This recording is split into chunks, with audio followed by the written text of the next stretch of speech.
আসসালামু আলাইকুম, সবাইকে ওয়েলকাম জানাচ্ছি নতুন আরেকটি রেসিপি দেখার জন্য। এখন আমি তৈরি করব ক্রিস্পি এবং স্পাইসি বেগুনের একটি স্ন্যাক্স। এর জন্য আমি প্রথমে বেগুন নিয়ে নিয়েছি লম্বা সাইজের। এর পিছনের সাইডটা কেটে নিচ্ছি। বেগুনটা আগে ধুয়ে পরিষ্কার করে নিয়েছি, এখন লম্বালম্বিভাবে কেটে নিচ্ছি। এভাবে আমি এক এক করে 3 পিস করে নিয়েছি।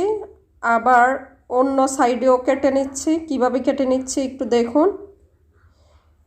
এই বেগুনটা দেখতে অনেকটা ফ্রেঞ্চ ফ্রাইয়ের মতো, তবে ফ্রেঞ্চ ফ্রাইয়ের মতো এত চিকন করা যাবে না, কারণ বেগুন ফ্রাই করার পর অনেকটা আরও চুপসে যাবে, তাই একটু মোটা রাখতে হবে।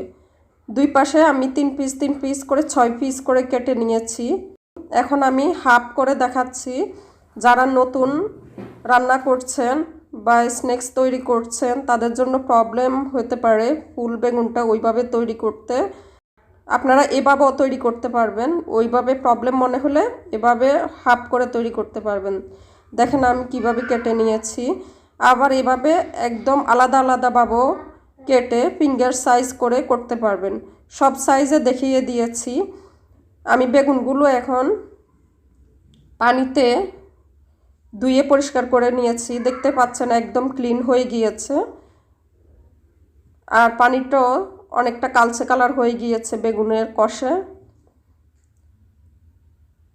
এখন আমি বেগুনগুলো পানি থেকে আলাদা করে নিচ্ছি। নিয়ে একটা টিস্যুতে রেখে পানিটা চেপে চেপে উঠিয়ে নিচ্ছি। কিভাবে চেপে নিচ্ছি দেখেন, যাতে কোনোভাবে পানি না থাকে। আপনারা টিস্যুর জায়গায় এখানে সুতি কাপড় দিয়েও পানিটা চেপে চেপে উঠিয়ে নিতে পারবেন। আমি বেগুনগুলো থেকে পানিটা পরিষ্কার করে নিয়েছি। এখন বেগুনের গায়ে ভালোভাবে লবণ লাগিয়ে নিচ্ছি। লবণটা এভাবে অবশ্যই লাগিয়ে নেবেন, কারণ লবণটা ভালোভাবে লাগানো না হলে খেতে ভালো লাগবে না। আপনি যেমনটি খেতে পছন্দ করেন লবণ তেমন দিয়ে দিবেন। আমি বেগুনের প্রতিটা পিসের মাঝে কিভাবে লবণ লাগিয়ে নিচ্ছি একটু লক্ষ্য করুন। সবগুলোর মাঝে লবণ লাগিয়ে নিয়েছি এবং উপরেও ভালোভাবে লবণ লাগিয়ে নিয়েছি। এখন 2টি ডিম নিয়ে নিয়েছি, এর মাঝে স্বাদ মতো লবণ দিয়ে ভালোভাবে ফেটিয়ে নিচ্ছি। ফেটিয়ে নেওয়া হয়ে গিয়েছে। অন্য একটা বাটিতে আমি আটা নিয়ে নিয়েছি, এর মাঝে দিয়ে দিয়েছি মাংসের মশলা 1 চা চামচ। সব কিছু ভালোভাবে মিশিয়ে নিচ্ছি। আটার মাঝে আমি লবণও দিয়ে দিয়েছি। এখন দেখেন আমি বেগুনটা আগে লবণ দিয়ে মেখে রেখেছিলাম, তা থেকে পানি বের হয়েছে। এখন আমি বেগুনটা ভালোভাবে আটার মাঝে গড়িয়ে নিচ্ছি, যেটার মাঝে আমি মশলা দিয়ে মিক্স করে রেখেছিলাম। ভালোভাবে গড়িয়ে নিয়েছি। এখন ডিমের মাঝে আবার চুবিয়ে নিচ্ছি।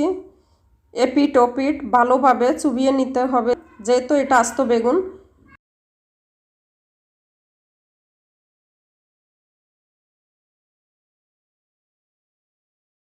এখন ব্রেড ক্রাম্ব ভালোভাবে বেগুনের মাঝে লাগিয়ে নিচ্ছি। হাত দিয়ে চেপে চেপে লাগিয়ে নেবেন, কোথাও যাতে বাদ না পড়ে ওইভাবে ব্রেড ক্রাম্ব লাগিয়ে নিতে হবে। পিছনের সাইডটা একটু লক্ষ্য করবেন যাতে ঠিকভাবে ব্রেড ক্রাম্ব লাগানো হয়।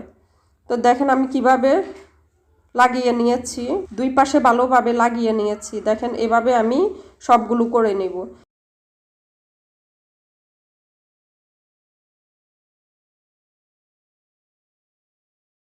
ফিঙ্গার শেপে যে বেগুনগুলো কেটেছিলাম সেগুলো একইভাবে আমি আগের মতো করে একইভাবে প্রথমে আটার মাঝে গড়িয়ে নিচ্ছি। আটার মাঝে গড়িয়ে নেওয়া হয়ে গিয়েছে। এখন ডিমের মাঝে ভালোভাবে চুবিয়ে নিচ্ছি। ডিমে চুবিয়ে নিয়ে ভালোভাবে ব্রেড ক্রাম্বসের মাঝে ভালোভাবে গড়িয়ে নিচ্ছি। এটা আপনি ভালোভাবে গড়িয়ে নেবেন, তাহলে খেতে অনেক ভালো লাগবে। যত ভালোভাবে মিশাতে পারবেন ততই ক্রিস্পি হবে। সবগুলো আমি ব্রেড ক্রাম্ব লাগিয়ে নিয়েছি। এখন ফ্রাই করব। চুলাতে চলে যাচ্ছি। ফ্রাই প্যানে তেল দিয়ে দিয়েছি, তেলগুলো গরম হয়ে গিয়েছে। এখন এর মাঝে দিয়ে দিচ্ছি বেগুন। একদম বেশি গরম করা যাবে না, আবার একদম কমও না, মিডিয়াম হিটে ফ্রাই করে নিব। একটু সময় নিয়ে ফ্রাই করে নিচ্ছি। প্রায় 3-4 মিনিট পরে উল্টে দিয়েছি। এখন আবার উল্টে দিব।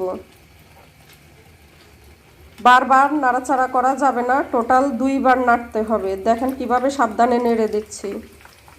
2 বার নেড়ে দিয়েছি, এপিট ওপিট ভালোভাবে ভেজে নিয়েছি। এখন ফ্রাই করা হয়ে গিয়েছে, উঠিয়ে নিচ্ছি। দেখেন কতটুকু ক্রিস্পি হয়েছে। একটা টিস্যুর উপর নিয়ে নিয়েছি, বাড়তি তেলটা সার্ভ করে নেবে। বাকি যে বেগুনগুলো ফিঙ্গার শেপ ছিল সেগুলো একইভাবে ফ্রাই করে নেব। সবগুলো আমি ফ্রাই করে নিয়েছি। এখন পরিবেশন করে দেখাচ্ছি টমেটো সসের সাথে। বেগুনের এই স্ন্যাক্সটা এত মজার যে আপনারা ইচ্ছে করলে গেস্টকেও তৈরি করে খাওয়াতে পারবেন। একবার খেলে বারবার খেতে ইচ্ছে করবে। এরকম নিত্য নতুন মজার মজার রেসিপি পেতে আমার চ্যানেলটি সাবস্ক্রাইব, লাইক, শেয়ার করার জন্য অনুরোধ করছি। সবাই ভালো থাকবেন, সুস্থ থাকবেন। আল্লাহ হাফেজ।